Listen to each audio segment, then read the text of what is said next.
Bunker Hill has a beefy bartender named Joe Savoldi. When you first meet him, he tries to rope you into a conversation with his son, who mans the nearby inn. Hey, you. Talk some sense into my numbskull son. Getting involved with the railroad is just trouble. What's the railroad? The freedom fighters, willing to risk their lives for synths. And that means they fight the Institute. Only ones that do. What? You think that's noble or some bullshit? That just makes them idiots. No son of mine is going to throw his life away with those lunatics. And what are synths? Synthetic people made by the Institute. Look so human you can't tell them from us. They're monsters is what they really are. And how do you know that? Have you ever met one? If you can't tell who's a synth or not, they can't be all that bad. Hey, this is between the two of you. We got a good life here, and you'd throw it all away. All I do here is help crusty old caravan hands, no offense, go blind off rot gut. At least the railroad's fighting the Institute. And why not save synths? Might as well go off and join the Death Claw Preservation Society. What did the Institute do to you? Ah, Gary. He is, well, was one of Cricket's hired guns. He hits the road and comes back to find his wife missing. Yeah, so the Institute kidnaps people. I'm not saying I like it, but the world's a dangerous place. It's not your job to save it. And dealing with the railroad, the Institute. Might as well put a bullet in your own damned skull. It'll just save you time. Trying to save synths sounds noble to me. I'm not alone in this, Dad. Enough. We got customers. Looks like another victim of the Institute's random kidnappings. But we can talk with Joe again to hear a story about his grandfather. You have any work? Well, there is one thing. Dad, you're not gonna send him on that same wild goose chase. Hey, he brought it up, not me. As I was saying, before us Savoldi started slinging rotgut for thirsty caravan hands, we came from a line of Minutemen. My grandpa, Bret Savoldi, was the last. He died fighting raiders just outside Malden. If you could find any of his personal effects, well, it'd mean the world to me. Any idea where he might have fallen? Somewhere northeast of Malden. That's where they found the bodies of the rest of his squad. The raiders tore them apart, mutilated the bodies. Once, the Minutemen held their own against the Institute. But in the end, even raiders were too much for them. If the price is right, I might help. Malden ain't the safest of places. I suppose I could spare 200 caps. I'll find your grandpa. Just be careful, all right?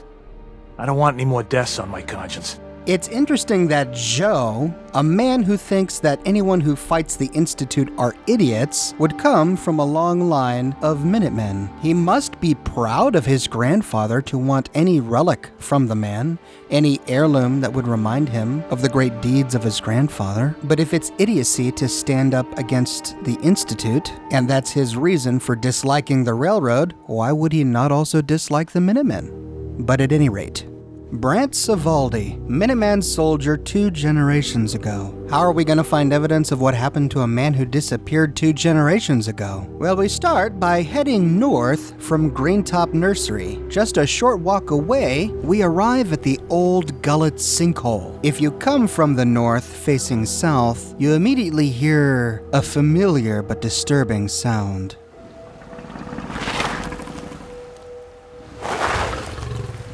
Going around to the other side, we find a deathclaw dart from behind some broken buildings.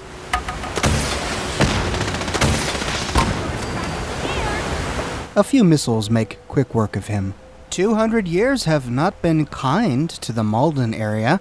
Looks like the earth has collapsed beneath these buildings, possibly due to the nuclear apocalypse. We learn from exploring the glowing sea that the bomb detonations did amazing things to the topology of the landscape there. There we find buildings that have sunken into the ground. Perhaps this sinkhole appeared as a result of the tremors through the earth due to the explosion. There was a water main going through here. This also might have led to the erosion underneath these buildings.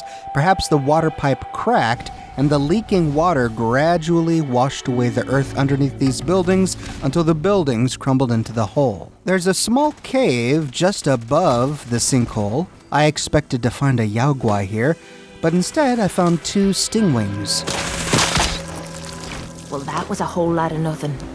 There are a myriad of skeletons lying in this sinkhole. There's no way to tell if they are pre- or post-war, but there is some decent loot. Behind a crumbled wall, we find a cooler. Beneath an overturned car in the middle of the sinkhole, we find a steamer trunk filled with loot. And in the bottom, we find a small pool, but the pool of water is flowing into a hole that goes deeper into the ground.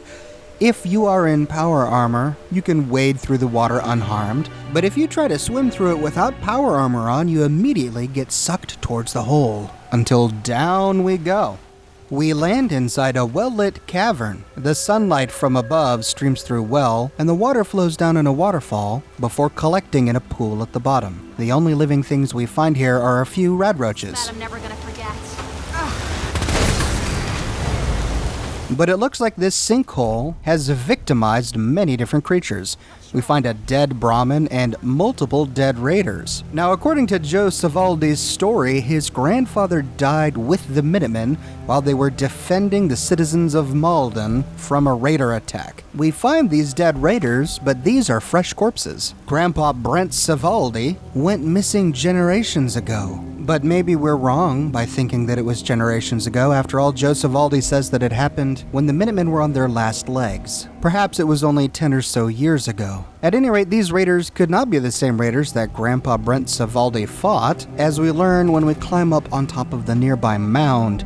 Here we find a cooking station, and lying on top of it is a copy of Wasteland Survival Guide. Water aerobics for ghouls. Permanently swim 25% faster. Wow. This is a really useful one to pick up. On top of a mound of dirt next to the cooking station, we find the skeleton of Grandpa Bret Savoldi. We can deduce this due to the Minuteman hat lying next to his corpse. And this is why I think that the raiders could not have been from the same time as Grandpa Joe. Grandpa Joe has already decayed into a brittle, bleached skeleton. This takes a very long time, especially in conditions like this. He's inside a cavern. It's not like he's exposed to the elements. He would probably have taken much longer to decompose than a skeleton lying topside. Near his hand is an empty wine bottle. Perhaps he got sucked into this sinkhole and maybe injured himself when he fell. His fellow Minutemen had all been killed. He hunkered down to wait it out, made a camp for himself, set some food out, opened a bottle of wine, but maybe he didn't realize just how injured he was, and perhaps he succumbed to his injuries. We can take the hat to bring it back to Joe, and there's very little else in this cavern to talk about. There are many other full skeletons here, so it looks like this hole has been around for quite some time and has claimed many victims. But the raiders and the Brahmin have got to be quite recent victims. To the south, we find a tunnel in the earth that leads up. Here we pass even more skeletons and, strangely enough, lit candles. At the end, we come to a crumbling wall and get attacked by ghouls, and a glowing one.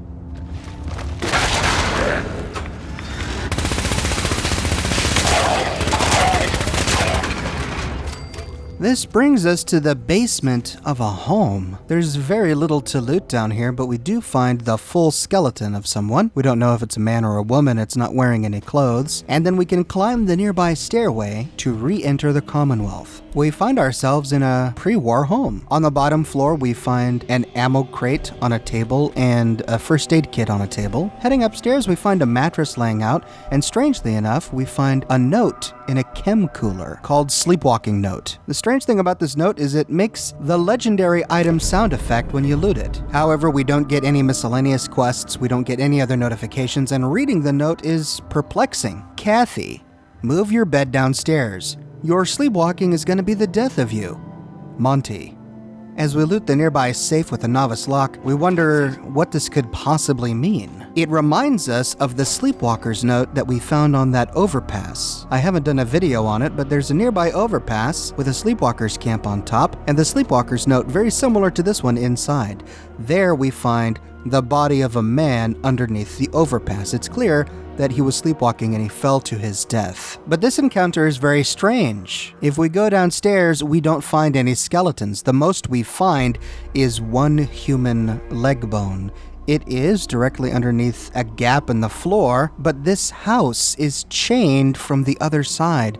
Apparently it's been chained up since before the bombs dropped. Clearly no one has fallen into the sinkhole and exited through this house, because otherwise the chains would be off. So if Kathy did die from sleepwalking, where's her corpse? I suppose it could be the full skeleton that we found in the basement. Maybe she was sleepwalking one night and got attacked by the feral ghouls there? There's just not really enough to go on here. And it doesn't explain why we get the legendary item sound effect when we loot the note. It's just perplexing all around. Now, heading outside, there's actually a random encounter hotspot here where you'll sometimes find a group of Brotherhood of Steel fighting a Deathclaw. In my game, I stumbled upon it after the battle had already ended. I guess I took too long dinking around inside the hole. The Brotherhood of Steel had already killed the Deathclaw, and they lost one of their own members in the battle. When doing my research for this piece, I found reports from others who recorded the exact same event, so maybe it's not a random encounter, and maybe it's just a static, scripted event. At any rate, you may have to fight a Deathclaw when you exit this house, so be prepared. Back at Bunker Hill, you can give Bret Savoldi's Minuteman hat back to his grandson. We found your grandpa. Not much left except his hat. Grandpa Savoldi. Damn. People on the hill don't think kindly about the Minutemen. Say they didn't help when we needed them. My grandpa was a hero. And I won't hear anything different. What's people's problem with the Minutemen? A long time ago, Bunker Hill was wiped out by raiders. Back then, the Minutemen were on their last legs. The few Minutemen left ignored the call, rather than die here in vain. We found your grandpa's body in a sinkhole. He almost made it out. Well, I'll be damned. He was a tough old cuss. Here's the reward. You earned it. And that's that. You complete the quest and you can move on with your day. However, if you are the general of the Minutemen, Joe offers the hat to you. He died fighting for the Commonwealth. He's a hero in anyone's book. Wish more people looked at it that way. You know, I heard about you. Building the Minutemen back up? Good luck getting Kessler to give a damn. But you keep that hat. My grandfather would have wanted it to be put to use, instead of hanging on the wall of some shitty bar. It's a nice gesture, but the hat is unremarkable. It gives you +1 to charisma, as do many of the other militia hats in the game. Really, it's just a unique item with a unique name. But this and the other quests in Bunker Hill are important quests to do because they reveal a lot of interesting history to the Minutemen, at least how the Minutemen are perceived. The people of Bunker Hill do not think highly of the Minutemen due to their past failures. But that is a topic that we will be covering in an upcoming video on the Minutemen. So be sure that you subscribe if you're interested in becoming notified when I publish that video. I release a new video every single day of the week. What are your thoughts on this fun little encounter? And do you have any insight that you can share about the sleepwalking note? Let me know in the comments below. I read all of your comments and I use your comments as inspiration for my future videos. If you'd like to chat about this topic with other like-minded individuals on the Oxhorn community Discord server, be sure to click the invitation link that I include in the description of this video. And if you like what I do and you want to support me in a more personal way, consider becoming one of my patrons on Patreon. Patreon subscribers gain access to a private channel on my Discord server, as well as a bunch of other cool Oxhorn perks. But more than anything, ladies and gentlemen, I'm just so glad that you're here watching this video with me today. Thank you so much for watching, and I'll see you tomorrow morning bright and early with a brand new video.